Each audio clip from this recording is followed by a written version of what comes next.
सखी, काहे मुँह लरुअले बाड़ू हो? का बताई ए सखी, कलहुए नु नया लहंगा मंगवले रही, ओकर राती में का दशा भइल तोके का बताई। का भइल हो? तला सुना।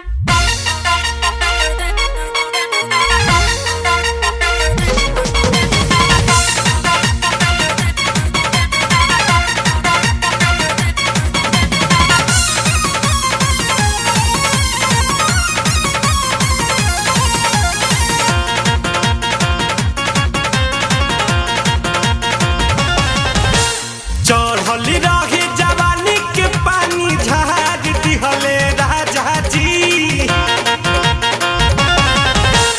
रसवा भरली दुनो रसगर नीबुआ काट दिहले राजा जी। चढ़ली रही जवानी के पानी झाड़ दिहले राजा जी, रसवा भरली दुनो रसगर नीबुआ काट दिहले राजा जी। हो का बहार दिहले राजा जी, नई लहंगावा नई लहंगावा रतिया में लसहार दिहले राजा जी, नई लहंगावा रतिया में लसहार दिहले राजा जी।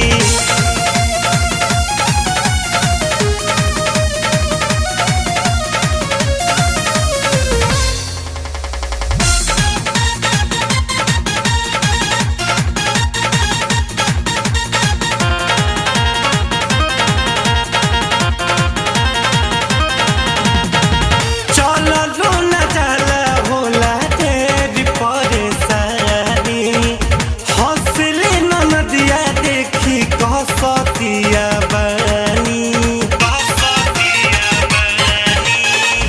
चलो न जाला होला ढेर परेशानी, हौसले न नदिया देखी कसतिया बनी।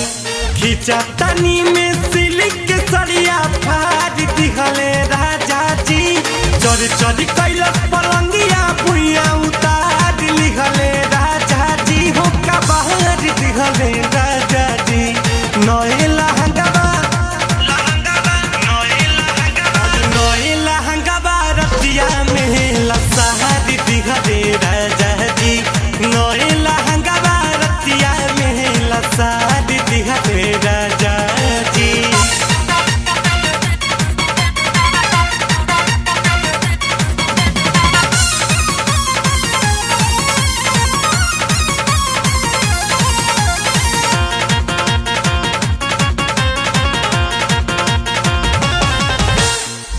मनले न बात हमके दिले बड़ा साजा, झूठ मूठ कहत रहले आई बड़ा मजा।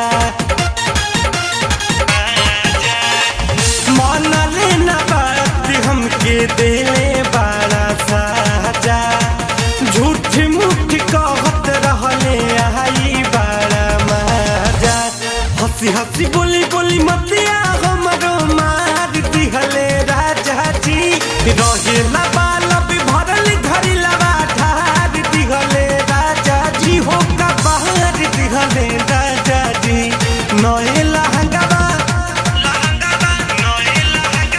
नए लहंगावा रतिया में लसहार दिहले राजा जी, नए लहंगावा रतिया में लसहार दिहले राजा जी।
कहत कि साचल धल ना बाचल